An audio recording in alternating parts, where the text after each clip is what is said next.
할렐루야! 네, 말씀 나누겠습니다. 열방을 위한 구원자라는 제목을 가지고 누가복음 순서에 따라서 4장 24절로 27절 저희가 함께 나눕니다. 자, 본문 말씀 큰 소리로 합독하겠습니다. 시작! 또 이르시되 내가 진실로 너희에게 이르노니 선지자가 고향에서는 환영을 받는 자가 없느니라. 내가 참으로 너희에게 이르노니 엘리야 시대에 하늘이 3년 6개월간 닫히어 온 땅에 큰 흉년이 들었을 때 이스라엘에 많은 과부가 있었으되 엘리야가 그중 한 사람에게도 보내심을 받지 않고 오직 시돈 땅에 있는 사렙다의 한 과부에게 뿐이었으며 또 선지자 엘리사 때에 이스라엘에 많은 나병 환자가 있었으되 그 중에 한 사람도 깨끗함을 얻지 못하고 오직 수리아 사람 나아만 뿐이었느니라. 아멘. 오늘 인투미션 수료식이 있다고 몇 주 전부터 광고 말씀 드렸습니다. 18분의 세종배단교회 성도님들께서 8주 동안 공부를 열심히 하셨어요. 제가 계속해서 좀 불안해서 관계자들께 여쭤보니까 아주 잘하셨다고 그렇게 말씀을 해주셔서 목사로서 굉장히 기뻤습니다. 기본적으로 저희 성도들께서 성실하시고 학구열이 있으시구나. 제가 그런 생각이 들어서 앞으로 공부 많이 하려고 합니다. 여러분들께서 마음으로 함께 해주셨으면 좋겠습니다. 그래서 오늘 세계 선교 훈련원에서 우리 부원장님 부부께서 저희 교회를 방문해 주셨고 잠시 후에 그렇게 수료식을 진행해 주실 터인데 제가 다른 본문을 가지고 말씀을 전해야 하는가 하고서 누가복음 순서를 살펴보았더니 곧잘 맞아요. 그래서 제가 다른 본문을 선택하지 않고 누가복음 말씀을 계속해서 그렇게 전하게 되었습니다. 자, 오늘 말씀해 보면 여러분 지난 몇 주 동안 설교한 것처럼 예수님께서 그분의 사역을 시작하시고 이제 고향 땅으로 돌아가시는 것, 그렇죠? 자, 그 고향 땅에서 그 회당에서 예수님께서 어릴 적부터 다니셨던 것이 분명한 그 회당에서 예수님께서 말씀을 증거하시는데 이사야서 61장 말씀을 통하여서 내가 바로 그리스도 메시아다라는 것을 그 회중들에게 말하였다는 것이죠. 그래서 지난주에는 제가 어떤 것을 가지고 요점을 두고 말씀드렸냐면 정말 이사야서 61장의 말씀이 예수님께서 말씀하신 바 그리스도로서의 그분의 성취라면 정말 예수님께서는 그런 사역을 그분의 공생애 동안에 하셨는가, 그것을 집중해서 여러분들께 나누었었어요. 그래서 예수님 만난 사람은 주님께서 말씀하셨던 그 모든 일들이 우리의 삶 가운데 이미 벌어졌거나 벌어지고 있거나 벌어져야 한다. 제가 그걸 말씀드렸고, 또 하나 그 예수님을 주로 섬기는 교회는 예수님 말씀하신 그대로 이사야서 61장의 그 말씀을 오늘날 이 땅에서 세상 가운데 보여주는 믿음의 공동체가 되어야 된다. 제가 그 요점을 가지고 여러분들 가운데 말씀을 드렸습니다. 자, 그것은 그것인데 예수님의 그 설교를 들은 그 회당 사람들의 반응은 저희와 같지는 않았다는 것입니다. 사뭇 다른 반응이 있었다는 것이에요. 자, 누가복음 4장 22절에 그 반응이 나타나 있습니다. 자, 같이 한번 읽습니다. 시작! 그들이 다 그를 증언하고 그 입으로 나오는 바 은혜로운 말을 놀랍게 여기되 이 사람이 요셉의 아들이 아니냐, 그렇게 말했다는 것이에요. 자, 여러분께서 이 말씀을 보시면 이게 긍정적인 반응입니까? 부정적인 반응입니까? 사실은 애매한 것입니다. 여러분 함부로 답하지 마시기 바랍니다. 자, 보세요.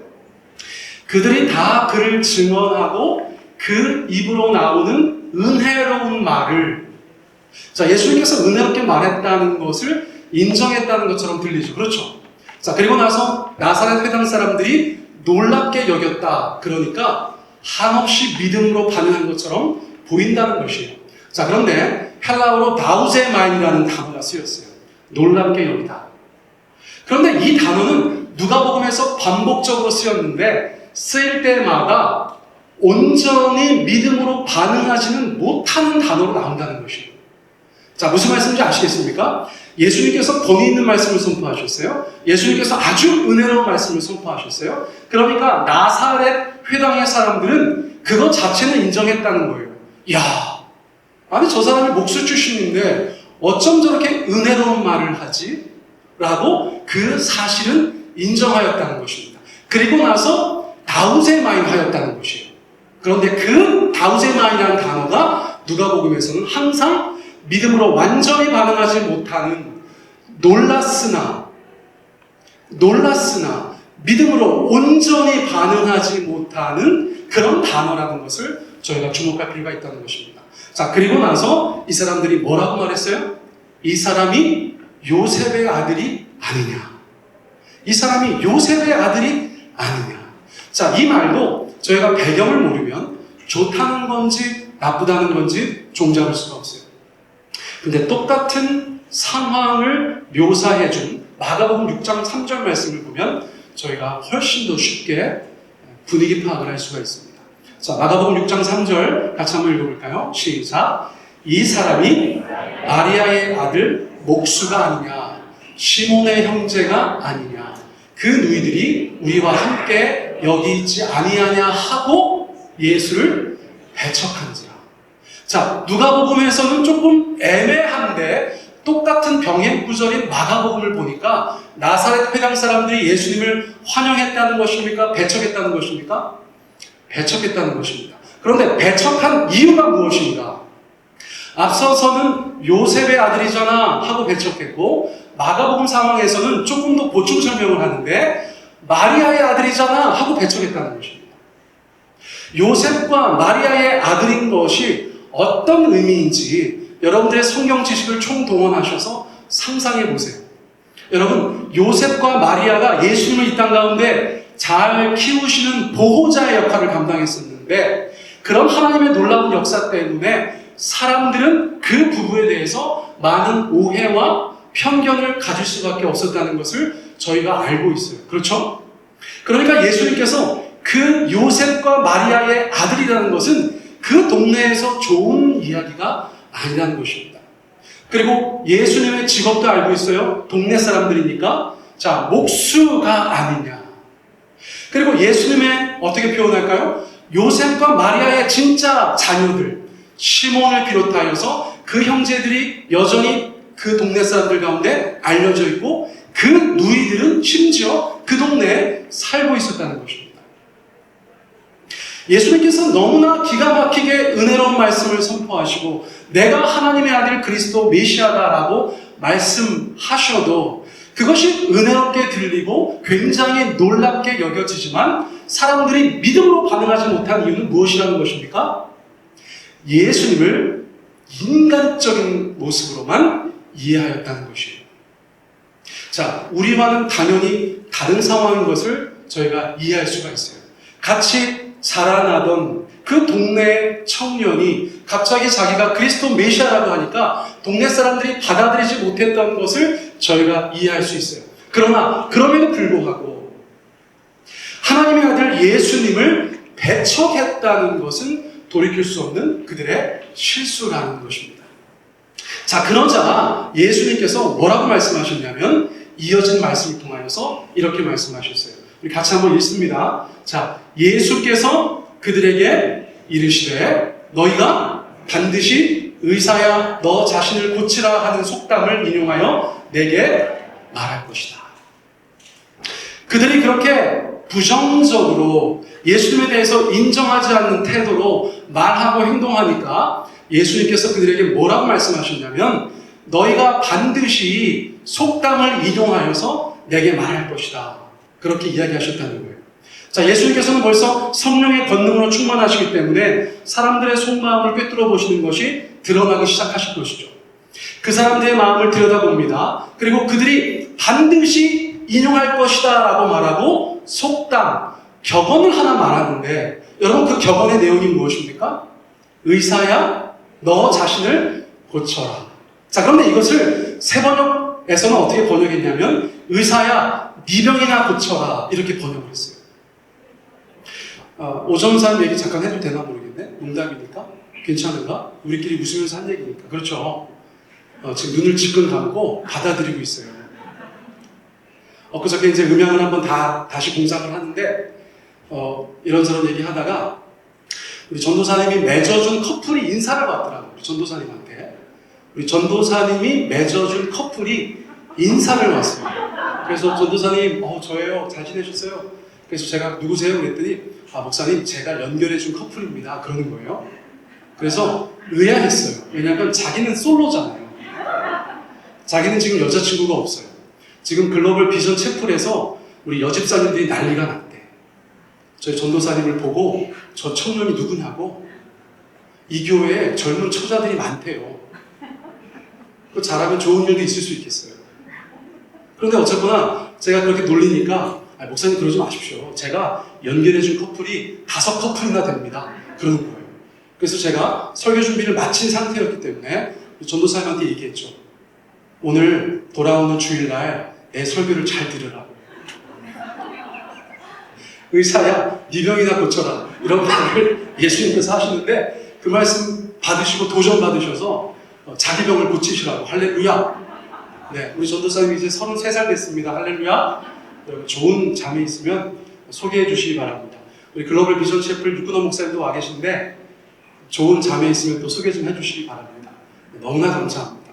자, 그러니까 예수님께서 이 말씀을 하시는 그 배경은 무엇이냐면 너네가 분명히 나한테 그렇게 말할 것이다 라는 것이에요. 여러분, 이것은 좋은 말입니까? 나쁜 말입니까? 여러분, 이것은 조롱하는 말이에요. 예수님께서 내가 하나님의 아들 그리스도 메시아라고 얘기하는데 그 회당의 사람들은 예수님께서 이렇게 꿰뚫어 보시니까 의사야, 네 병이나 고쳐라. 그렇게 할 것이라는 거예요. 자, 무슨 뜻이죠? 인간적인 눈으로 볼 때 우리 예수님께서는 자기 병을 못 고치시는 의사 같은 분이셨다는 거예요. 그 나사렛 회당의 사람들이 볼 때는 네가 그리스도 메시아라고 얘기하지 말고 너 자신이나 고쳐라. 그렇게 얘기했다는 것입니다. 자, 그러니까 예수님께서는 이것에 대해서 굉장히 불신과 배척으로 받아들일 수밖에 없었다는 것이에요. 자, 그리고 나서 이어서 뭐라고 말씀하십니까? 자, 누가복음 4장 23절 하반절 같이 한번 읽습니다. 시작.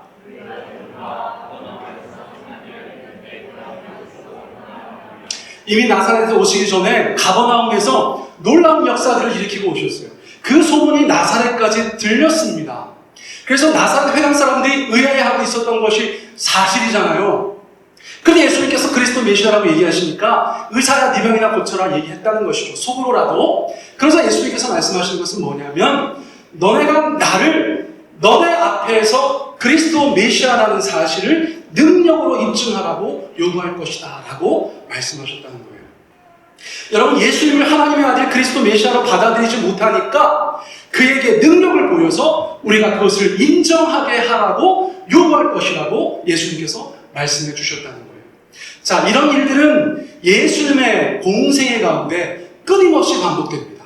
마귀가 예수님을 유혹할 때도 비슷한 시험이 있었죠. 나사렛 회당에서도 그런 일이 있었죠. 심지어 예수님께서 십자가에 달리셨을 때도 네가 하나님의 아들이거든 너 자신을 구원하라고 사람들이 말했다는 것이죠.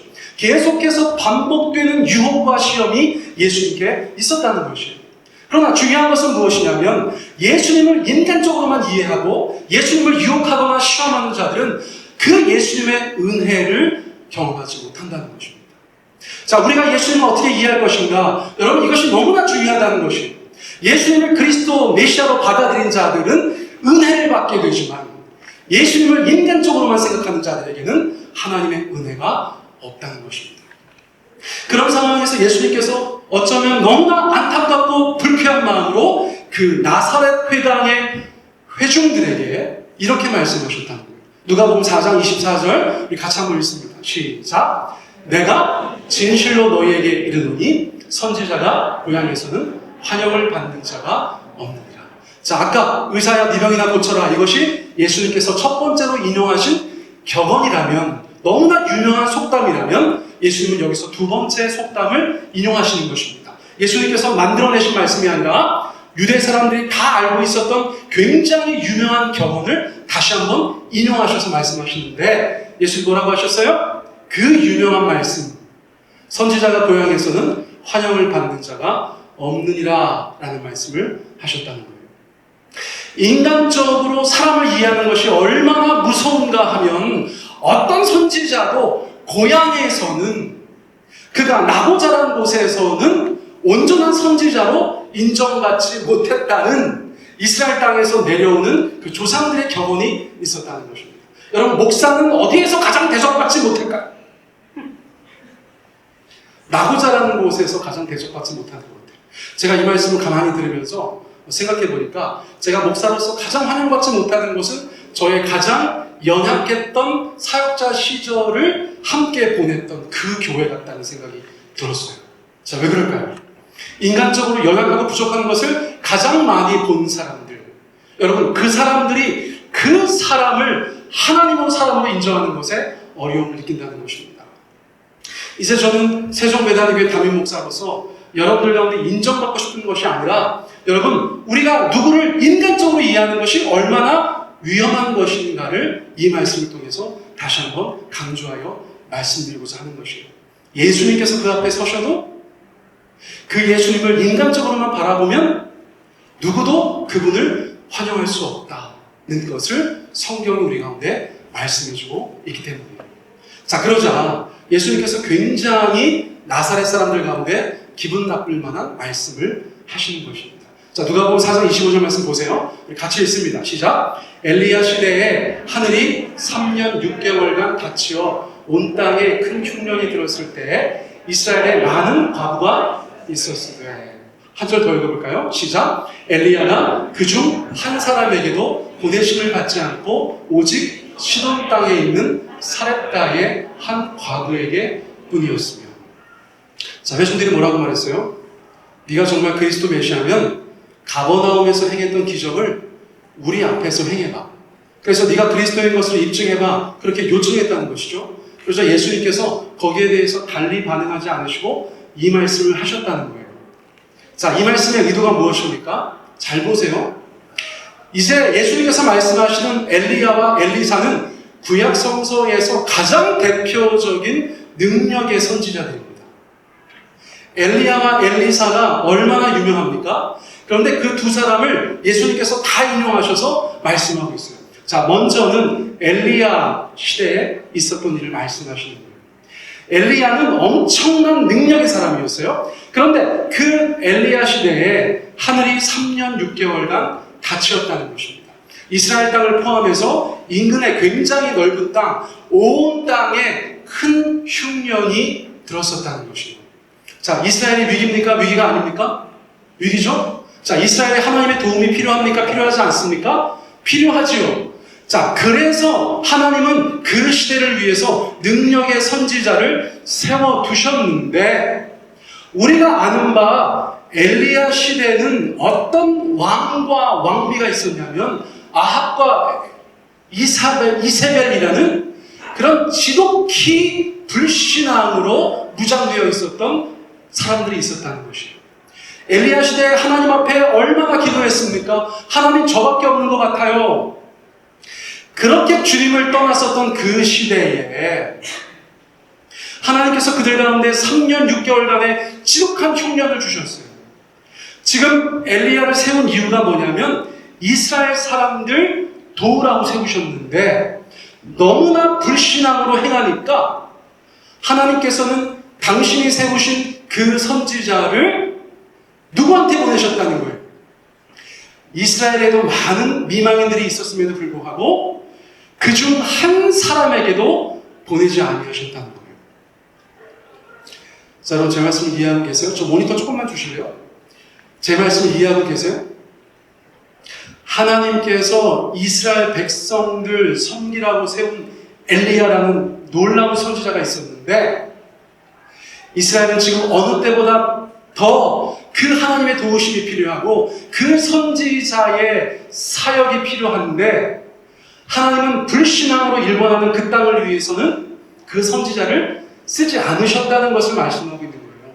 쓰지 않으시고 나서 오히려 누구한테 보냈다고요? 오직 시돈 땅에 있는 사렙다의 한 과부에게만 보냈다는 것입니다. 자, 우리가 짐작할 수 있는 바 시돈 땅은 이방의 땅에 있다는 것이에요. 여러분, 외국 땅으로 보내셨다는 거예요. 엘리야는 왜 세웠다고요? 하나님께서 그 땅을 섬기려고. 그런데 그 땅이 불신앙으로 행하니까 하나님께서는 그 선지자를 외국 땅으로 보내셨다는 거예요. 그래서 그곳에 가서 시돈 땅에 있는 사렙다의 한 과부를 돕게 하셨다는 것이 예수님의 첫 번째 말씀이세요. 자, 그래서 이어서 두 번째 어떤 말씀을 하십니까? 누가복음 4장 27절 같이 한번 읽습니다. 시작. 또 선지자 엘리사 때에 이스라엘에 많은 나병 환자가 있었으되 그 중에 한 사람도 깨끗함을 얻지 못하고 오직 수리아 사람 나아만 뿐이었느니라. 엘리야의 제자가 엘리사잖아요. 그런데 엘리사 때도 신앙이 주님 앞에 개혁되거나 부흥되지 못하였어요. 여전히 엘리사도 외로운 사역을 감당하고 있었어요. 그런데 그때도 이스라엘 땅에 많은 나병 환자들이 있었다는 것입니다. 하나님의 역사가 필요한 사람들, 하나님의 사람들의 도움이 필요한 사람들이 너무나 많이 있었다는 것이에요. 그런데 하나님께서는 그 중에 한 사람도 깨끗하게 하지 않으시고 오직 수리아 사람 나만만 깨끗하게 하셨다는 것을 예수님께서 말씀해 주고 있다는 것이에요. 자, 주님께서는 이 말씀을 통해서 우리 가운데 어떤 교훈을 주고 계시는 것입니까? 나사렛 회당은 예수님과 가장 가까운 회당입니다. 예수님과 가장 잘 아는 사람들이에요. 그런데 그 사람들이 오직 인간적으로만 예수님을 바라보아서 그 예수님의 하나님의 아들 되심과 그리스도 되심과 메시아 되심을 인정하지 않고 배척할 때에 예수님은 가버나움에서 그것을 행하셨고 또 나사렛 회당을 지나가셔서 그 다음 그분의 공생애 가운데 늘 그런 역사들을 보여주셨지만 불신하고 배척하는 사람들을 위해서는 하나님의 능력을 조금도 사용하지 않으신다는 것을 말씀해 주셨다는 거예요. 또 한 가지 회당 사람들을 분노케 했던 것은 무엇이냐면 이스라엘 사람들이라고 해도 하나님 앞에 믿지 않고 불순종하면 그 하나님의 능력에 어떤 수혜자도 될 수 없다는 것을 예수님께서 돌려 말하셨다는 것이죠. 여러분, 이것은 우리 가운데 굉장히 무서운 메시지라는 사실을 기억할 필요가 있는 것입니다. 여러분, 그러자 자기들이 생각할 때 정말 지옥의 불쏘시개 정도로밖에 생각하지 않았던 이방 사람들을 위해서 하나님의 아들 그리스도 메시아가 그 능력을 행하면서 그들도 구원하실 수 있다고 말하니까 작은 이스라엘인 나사렛 사람들은 그것에 대해서 분개하는 모습을 보여주고 있다는 것이에요. 자, 누가복음 4장 28절의 그 반응은 이런 배경 속에서 나온 것이라는 사실을 여러분들이 기억하셔야 돼요. 자, 28절 말씀 같이 한번 읽어보기 원합니다. 시작. 왜 화가 났습니까? 그 말씀이 그런 뜻인 것을 그들이 이해했기 때문이라는 것이에요. 우리가 교회 다니고 주님을 섬긴다고 하는데 삶의 가장 근본적이고 본질적인 면에 있어서 하나님 앞에 불순종하고 때로는 우리가 주님 앞에 그분을 배척하고 그렇게 살아갈 때 여러분, 우리는 주님의 역사에 통로가 되지 못하는 것들을 경험하지 않습니까? 하나님께서 내가 교회 다니고 주님 앞에 예배도 드리는데 주께서 나의 삶 가운데 역사하지 않는 것을 경험할 때가 있지 않습니까? 여러분, 이런 맥락에서 우리가 이해할 수가 있다는 것이에요.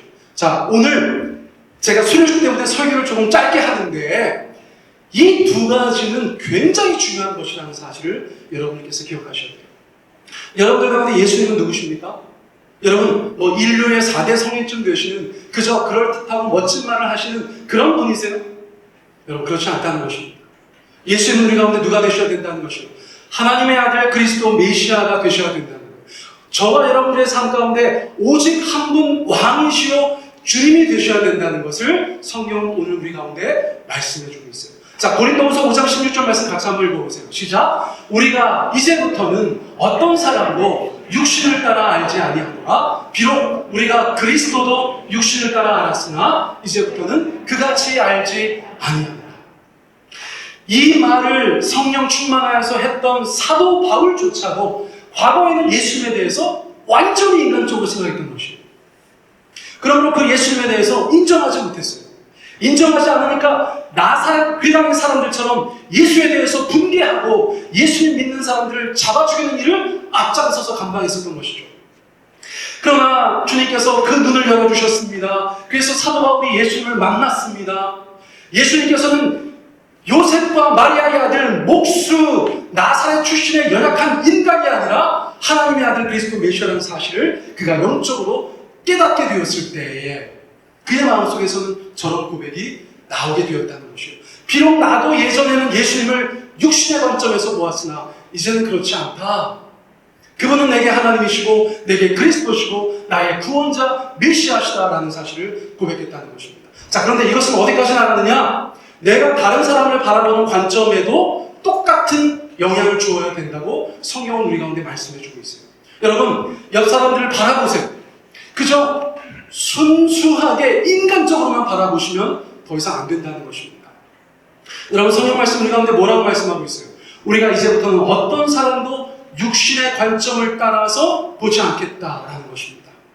여러분, 하나님의 관점으로 여러분들을 보면 얼마나 귀하고 복되신지 몰라요. 할렐루야! 우리 옆 사람 한번 보시면서 너무나 귀하십니다. 이렇게 한번 말씀 나누겠습니다. 너무나 귀하십니다.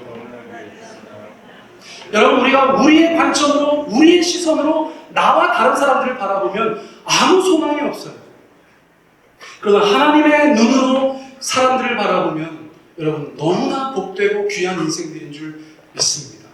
여러분, 이 안목의 변화가 모든 성도들 가운데 반드시 있어야 된다는 것입니다. 예수님도 달리 보이고 사람도 달리 보이는 그 영의 눈이 띄어지는 놀라운 역사가 저 여러분 가운데 있기를 원합니다. 자, 두 번째 말씀 로마서 15장 12절 우리 마무리하면서 함께 읽습니다. 시작! 이사야가 이르되 이새 뿌리 곧 열방을 다스리기 위하여 일어나시는 이가 있으리니 열방이 그에게 소망을 두리라.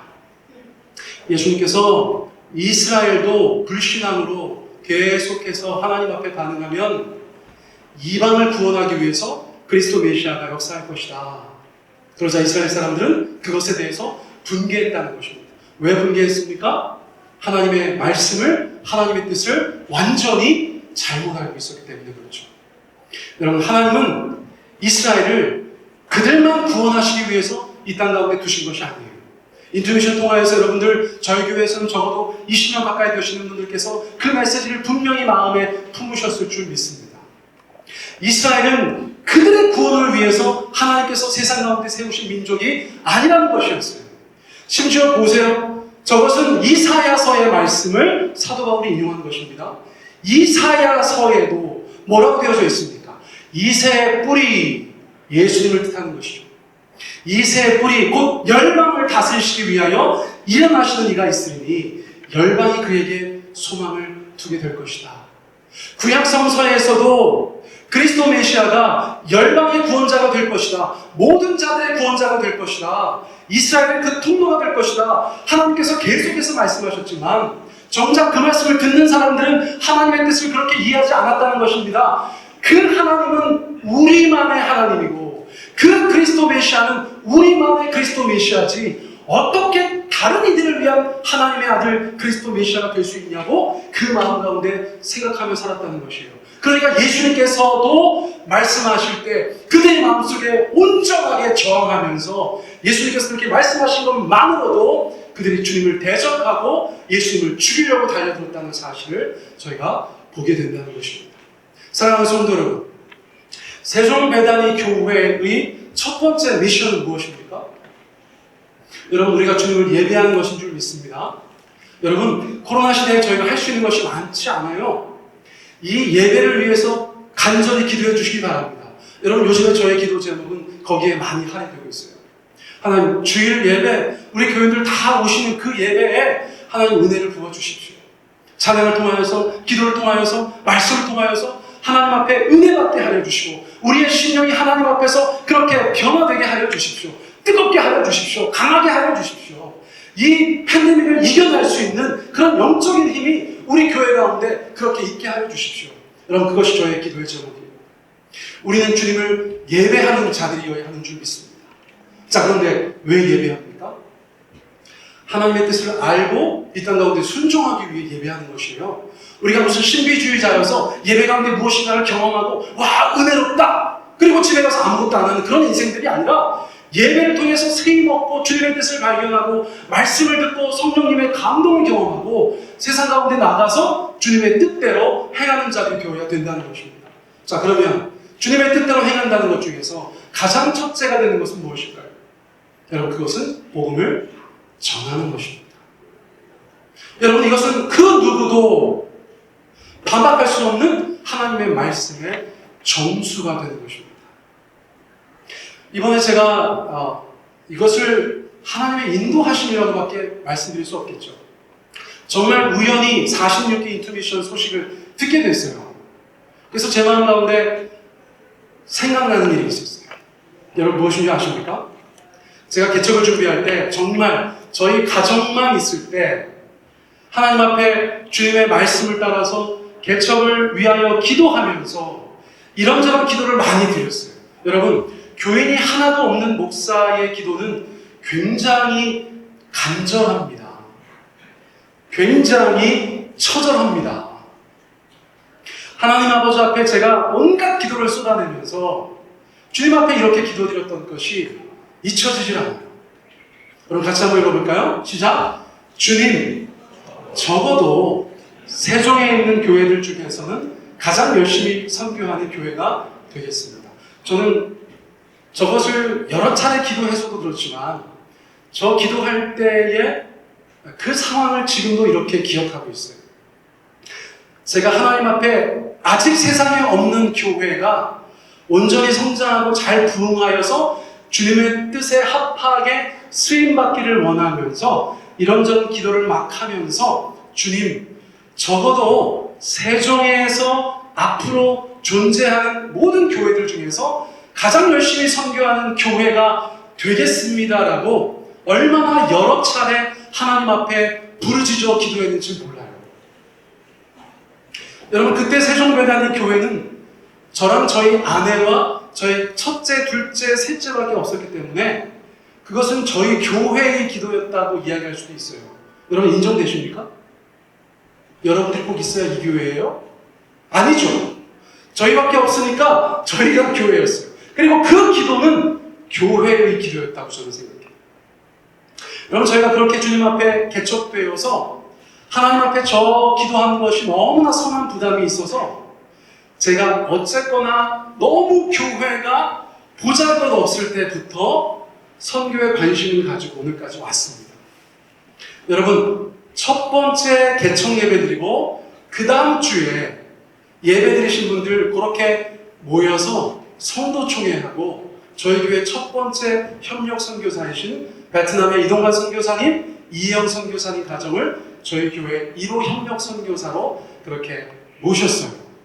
그리고 저희 교회가 목장이 하나 생길 때마다 한 선교사님씩 협력하도록 그렇게 여러분들 가운데 안내해 드려서 오늘 목장 7개 될 때까지 7 선교사님들을 후원하면서 위하여 기도하는 교회가 되었어요. 그런데 이번에 제가 8주 동안 저도 인투비션 참가하면서 어떤 생각이 들었냐면 부족하다라는 생각이 들었어요. 제가 그때 기도했던 것을 생각해 보면 그 기도에 걸맞지 않은 작은 열심으로 오늘까지 온 것이 아닌가 하는 개인의 반성이 있었다는 것입니다. 앞서 말씀드린 바 하나님께서 우리 가운데 분명히 말씀하시는 것은 하나님을 예배하는 교회, 그리고 이 땅에서 전도하고 해외에서 하나님을 선교하는 그런 주님의 교회 공동체를 원하신다고 할 때 우리가 앞으로 교회를 어떻게 운영해가는 것이 마땅한가. 여러분, 이것을 저뿐만 아니라 우리 교회들 모두께서 마음속으로 생각하시고 주님 앞에 분별해 주시면 좋겠다, 그런 생각이 있습니다. 여러분, 지금도 저희가 사실은 목장을 좀 분가해야 되는 그런 상황인데 코로나 때문에 목장 모임을 적극적으로 못하니까 분가를 못하고 있어요. 근데 올해에도 저희가 2 선교사 가정을 좀 섬기면 어떤가, 더 섬기면 어떤가, 그런 마음들이 운영위원회 안에서도 그렇게 있습니다. 여러분, 이 일을 위해서 계속해서 기도해 주시고 관심을 가져주시면 감사하겠습니다. 다시 한번 여러분들 마음속에 주님의 말씀을 생각해 보세요. 우리 교회는 어떤 일을 감당해야 되는가. 오늘 이어지는 수료식을 통하여서도 하나님께서 우리 가운데 귀한 말씀을 감동으로 전해 주실 줄 믿습니다. 이 시간에 같이 기도하기를 원해요. 기도할 때에 말씀 붙잡고 함께 기도 드리기를 원합니다. 첫 번째 기도하실 때 여러분들에게 예수님은 어떤 분이신가 한번 돌아보셨으면 좋겠어요. 나는 예수님을 하나님의 아들, 그리스도 메시아로 온전히 인정하고 있는가? 여러분, 그것은 우리의 신앙의 시작이자 완성인 것입니다.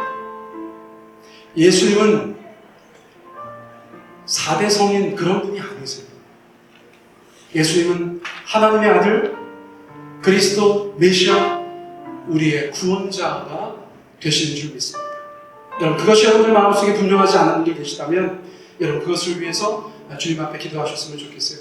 저에게 모든 성도님들께서 그것이 분명해지도록 여러분 위해서 기도해 주셨으면 좋겠습니다. 두 번째, 하나님, 저희 교회가 세종에 있는 어떤 교회보다 더 열심히 섬기하는 그런 교회가 되게 하여 주십시오. 전도하는 것도 열심을 낼 뿐만 아니라 해외에 있는 선교사님들과 함께 협력하고 함께 사역하면서 하나님의 나라가 이 땅 가운데 확장되는 것에 주님 동역할 수 있도록 세종배단교회를 사용하여 주시옵소서. 인투미션 18명의 수요자가 나왔습니다. 아버지, 이것이 마중물 되게 하여 주셔서 저희 교회 가운데 더 놀라운 선교의 역사들이 일어나게 하여 주시옵소서. 우리 2-3분 정도 그 기도 제목 가지고 함께 기도 드리겠습니다. 사랑하는 아버지, 감사합니다. 오늘 이 말씀을 저희가 함께 나누고 주님 앞에 기도하며 나아갈 때 우리 하나님께서 은혜 베풀어